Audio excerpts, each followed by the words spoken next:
Sí, Dios y Padre eterno, queremos alabarte y bendecirte. Gracias. Gracias, Señor, porque nos permites acercarnos a ti en esta hora. Queremos aprender un poco más. Señor, a pesar de nuestra incapacidad, sé tú hablando a nuestro corazón y a nuestra vida en el nombre de Jesús. Amén. Muy bien, pluma, papel, lápiz y una actitud enseñable es lo que vamos a necesitar el día de hoy para aprender un poco más acerca de nuestro Señor. Semana número 8, segunda de Timoteo, capítulo 3, versos del 1 al 9. Se titula El carácter de los hombres en los postreros días. Y vamos a dar lectura a nuestro pasaje. Segunda de Timoteo 3:1. También debes saber esto, que en los postreros días vendrán tiempos peligrosos. Porque habrá hombres amadores de sí mismos, avaros, vanagloriosos, soberbios, blasfemos, desobedientes a los padres, ingratos, impíos, sin afecto natural, implacables, calumniadores, intemperantes, crueles, aborrecedores de lo bueno, traidores, impetuosos, infatuados, amadores de los deleites más que de Dios, que tendrán apariencia de piedad, pero negarán la eficacia de ella. A estos evita. Porque de estos son los que se meten en las casas y llevan cautivas a las mujercillas cargadas de pecados, arrastradas por diversas concupiscencias. Estas siempre están aprendiendo y nunca pueden llegar al conocimiento de la verdad. Y de la manera en que Janes y Jambres resistieron a Moisés, así también estos resisten a la verdad. Hombres corruptos de entendimiento, réprobos en cuanto a la fe, mas no irán más adelante, porque su insensatez será manifiesta a todos, como también lo fue la de aquellos. ¿Cuál es el destino de la iglesia? ¿Qué pasará con ella? Son preguntas que, conforme el tiempo siga su paso, iremos escuchando cada vez más.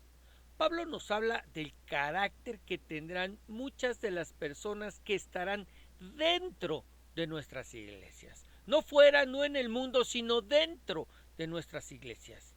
Y lo hace para que estemos alertas, con los ojos bien abiertos, para no ser engañados. Vamos a ver. Segunda de Timoteo 3:1. También debes saber esto, que en los postreros días vendrán tiempos peligrosos. Y quizás la primera pregunta que viene a nosotros es, ¿cuándo empezaron esos postreros días? La gran mayoría de los comentaristas y estudiosos cristianos coinciden en que esos postreros días tuvieron su inicio a partir de la resurrección de Cristo y hasta su venida. Lo que quiere decir que el apóstol Pablo ya estaba viviendo en esos días, al igual que nosotros. Y de lo único que nos habla es de ese sentido de urgencia que tenía de alertar a la iglesia de lo que estaba sucediendo ya en muchas de ellas. ¿Qué pasaba? Estaban viviendo en tiempos peligrosos. Claro que lo podemos entender mejor cuando miramos el panorama general que se vivía en aquella época. Roma perseguía a los cristianos porque los consideraba peligrosos para los intereses del imperio, debido a su renuencia a adorar al César como Dios. Los religiosos judíos también perseguían a la iglesia, porque consideraban que atentaban en contra de la palabra de Dios, del Antiguo Testamento, al proclamar el Evangelio como el plan de Dios para salvar al hombre. Y también estaban los falsos maestros que pretendían regresar el cristianismo al judaísmo, al predicar que creer en el Señor Jesucristo no era suficiente sin la obediencia a la ley y guardar las fiestas y los ritos judíos, lo que hubiera tergiversado la salvación por medio de la fe. Y ahora Pablo advierte a la iglesia sobre hombres malvados, malos, que intentarán abusar de la iglesia misma. Tiempos en verdad peligrosos. Vamos a ver el siguiente comentario. En muchas partes del mundo hoy no parece difícil ser cristiano. La gente no es apresada por leer la Biblia o ejecutada por predicar a Cristo. Pero la descriptiva lista de conducta en los últimos días que da Pablo describe a nuestra sociedad e incluso, desafortunadamente, la conducta de muchos cristianos. Compare su vida con la lista de Pablo. No ceda a las presiones de la sociedad, no busque la comodidad sin compromiso, enfrente la maldad viviendo como Dios quiere que su pueblo lo haga. Muy bien. Verso 2. Porque habrán hombres amadores de sí mismos, avaros, vanagloriosos, soberbios, blasfemos, desobedientes a los padres, ingratos, impíos, sin afecto natural, implacables, calumniadores, intemperantes, crueles, aborrecedores de lo bueno, traidores, impetuosos, infatuados, amadores de los deleites más que de Dios, que tendrán apariencia de piedad, pero negarán la eficacia de ella. A estos evita. Habrá hombres que se tienen que evitar. Ahora, Pablo nos da una lista de 19 características que estos hombres que tenemos que evitar tendrán. La pregunta ¿es necesario que las tengan todas? ¿O es suficiente con ver algunas de ellas en ellos? Y quizás como para hacer un ejercicio de reflexión, yo te preguntaría, ¿con cuántas de estas tú cumples? ¿Cuántas aún se encuentran en ti? Podríamos hablar de todas y cada una de ellas, pero yo deseo centrar mi atención en estas 5. Mira, amadores de sí mismos. Algo de lo que ninguno de nosotros se encuentra ajeno. ¿Por qué lo digo? Porque hoy en día vivimos en un mundo, en una sociedad en el que amarse por sobre todas las cosas es el pan nuestro de cada día. Hoy vivimos en una sociedad en extremo egocéntrica, donde primero yo y después yo y al último yo, en la que no existe nada más importante que la persona misma y de la que podemos ver sus duras consecuencias en una sociedad que permanece ajena, que permanece indiferente ante las necesidades de los demás, amadores de sí mismos. La segunda es desobedientes a los padres. Y por supuesto que llama mi atención, porque jamás me hubiera imaginado que esta desobediencia fuera considerada una característica como tal de los últimos tiempos. Pero si lo pensamos seriamente, esto me habla de esa falta de reconocimiento a la autoridad, a cualquier autoridad. Es decir, si yo no puedo reconocer a la autoridad natural en mi familia, como lo son mis padres, con quienes crecí, ¿por qué debería reconocer a cualquier otro tipo de autoridad, incluyendo la de Dios? Por eso es tan importante. La tercera es sin afecto natural. Y mira, viene muy de la mano con la desobediencia a los padres, aunque no es lo mismo. Porque literalmente este pasaje nos dice sin amor a la familia, sin afecto natural, sin amor a la familia.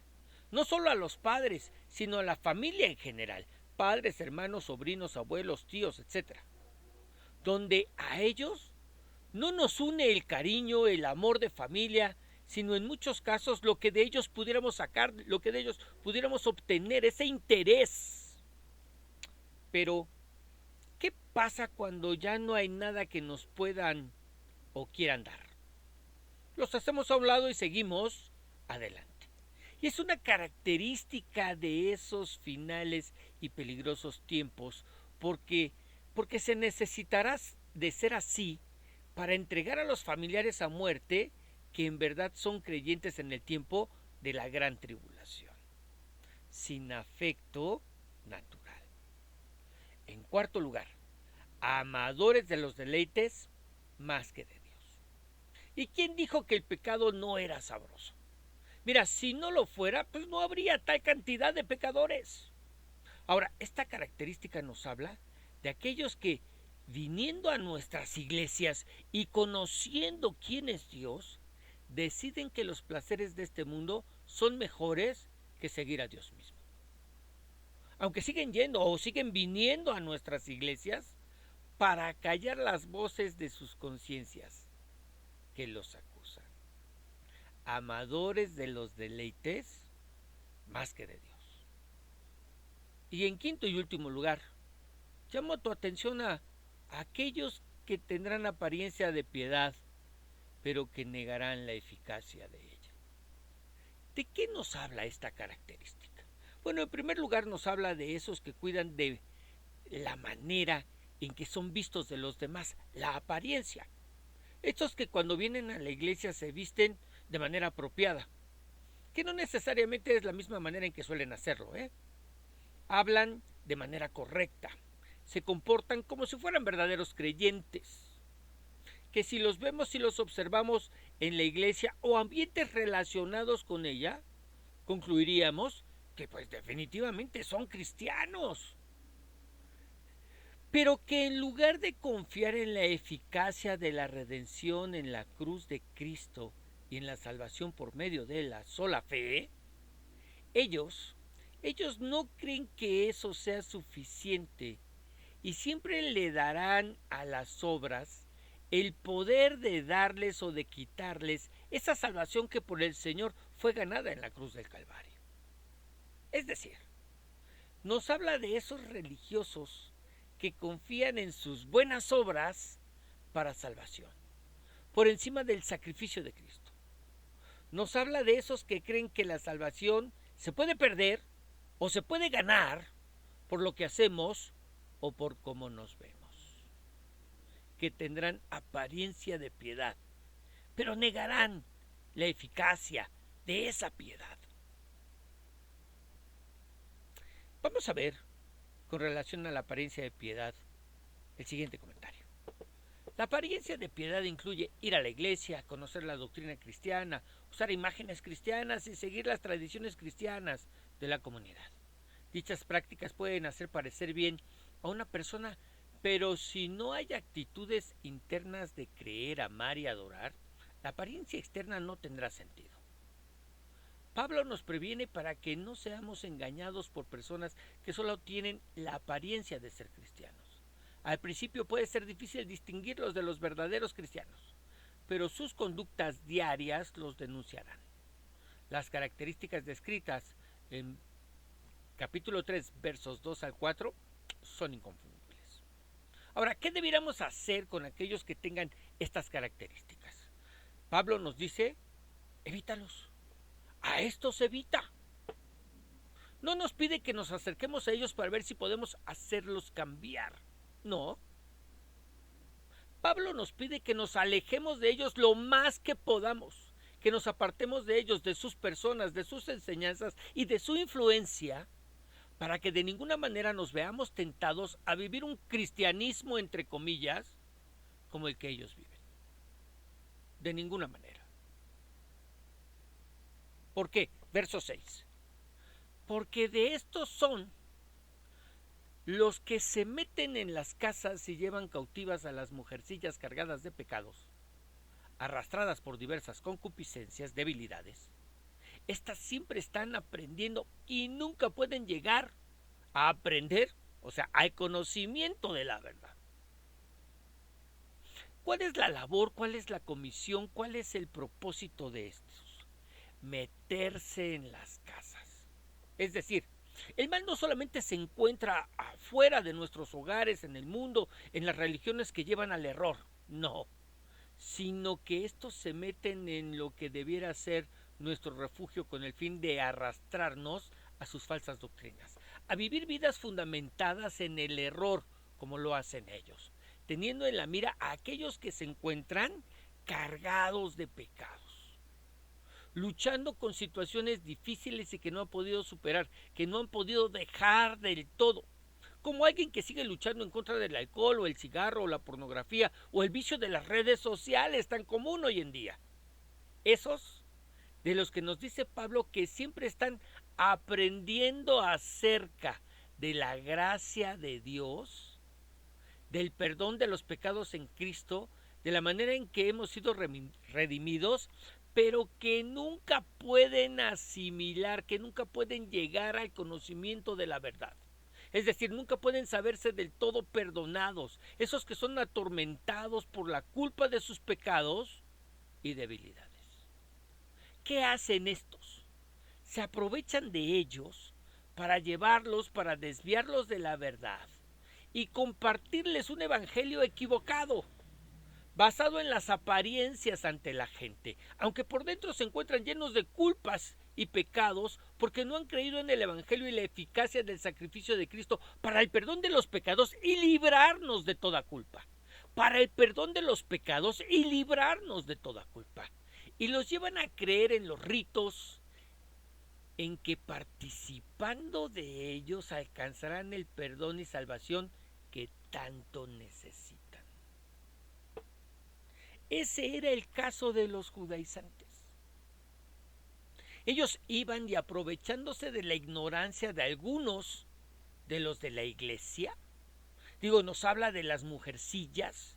¿Sí? ¿Por qué? Porque ellas eran pues las menos doctas, las menos preparadas, pero en general se aprovechaban de la ignorancia de algunos de los de la iglesia y se introducían en sus hogares llevando la falsa enseñanza de que Cristo no era suficiente y que por eso se sentían culpables, acusados por sus conciencias, y que lo que necesitaban, además de creer en Él, era el participar de las fiestas, de los ritos, de las tradiciones judías, para que de esa manera pudieran alcanzar el completo perdón de sus pecados y la vida eterna.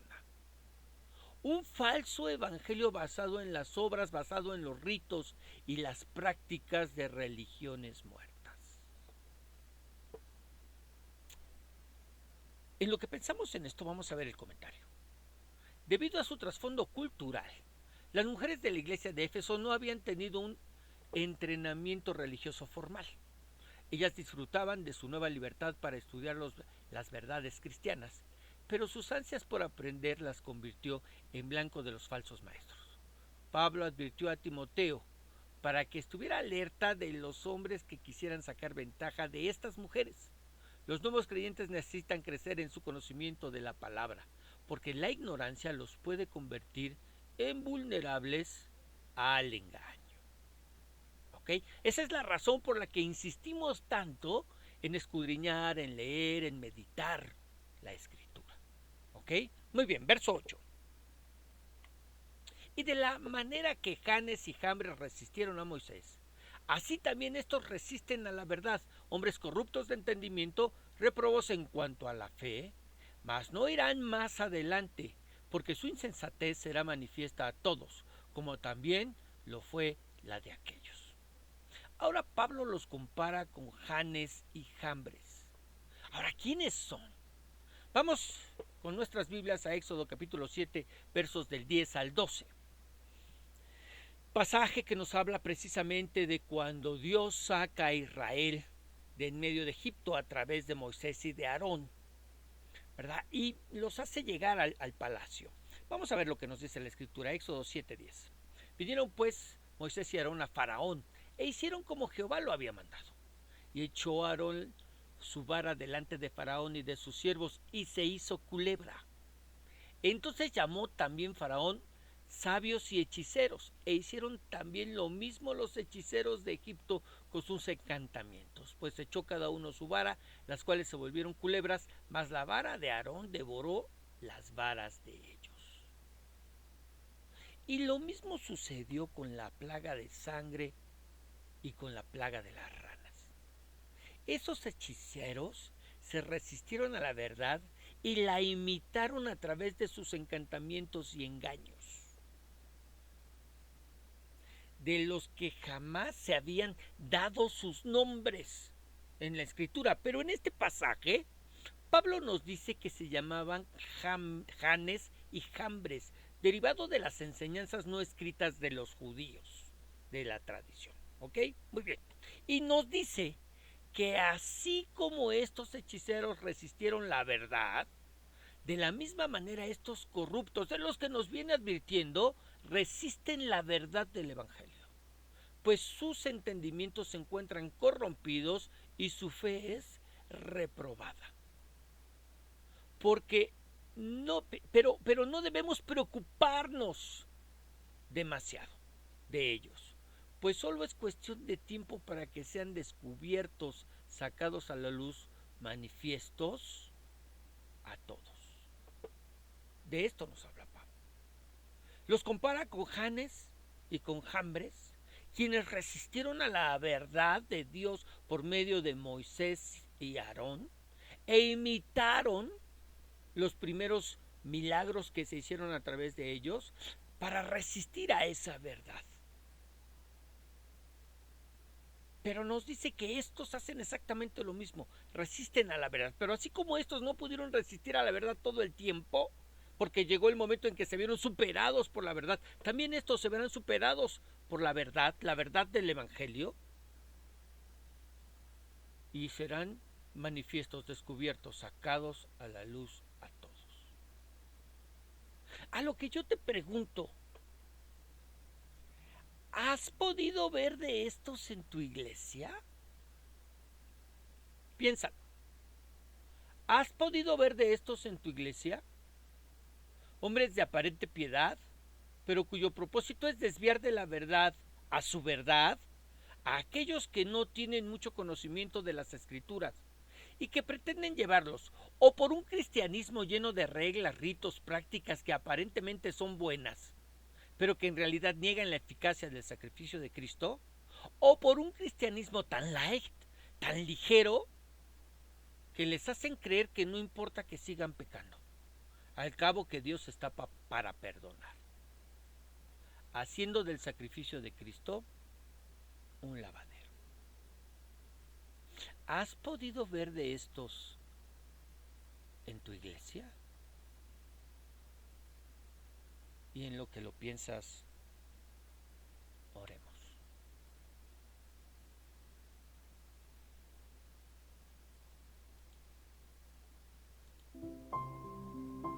Señor Dios y Padre Celestial, queremos alabar y queremos bendecir tu nombre. Queremos darte gracias, Dios, porque a través de esta breve pero sustanciosa enseñanza nos has mostrado el carácter de esos hombres corruptos, amadores de sí mismos, que tienen apariencia de piedad, pero que se resisten a la eficacia de ella, que ya hay en nuestras iglesias. Y muchos de ellos maestros, predicadores, pastores, hombres que vienen para enseñar, pero no vienen para enseñar la sana doctrina de la verdad, sino vienen a enseñar su verdad, su percepción, su experiencia con Dios, lo que ellos creen o quieren creer o le quieren hacer creer a la gente. Dios, en el nombre de Jesús, yo te ruego que seamos librados de todas estas cosas, porque tú nos las vienes advirtiendo desde los tiempos de Pablo. Ya existían y siguen existiendo. Dios, que en verdad podamos ser movidos y motivados a través de estas enseñanzas a escudriñar la verdad, a pararnos sobre esa roca firme, la roca firme de tu palabra,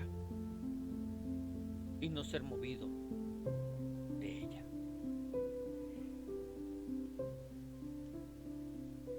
En el nombre de Jesús te lo pedimos. Amén.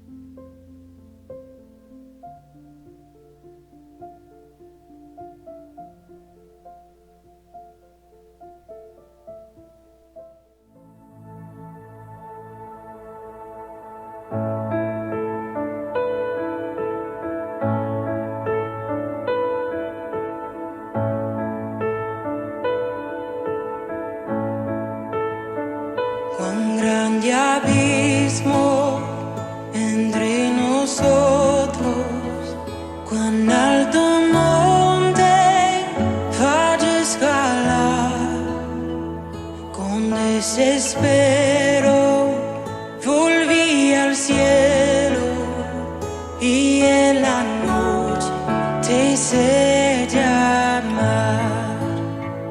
Allá en lo oscuro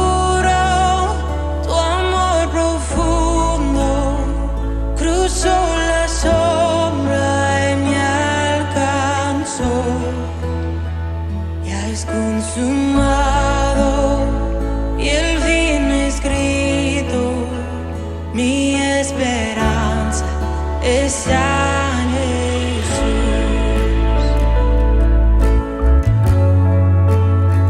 ¿Quién imagina piedad tan grande, tan plena gracia al corazón? Eterno dejó su gloria de mi pecado, el Señor.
necesito.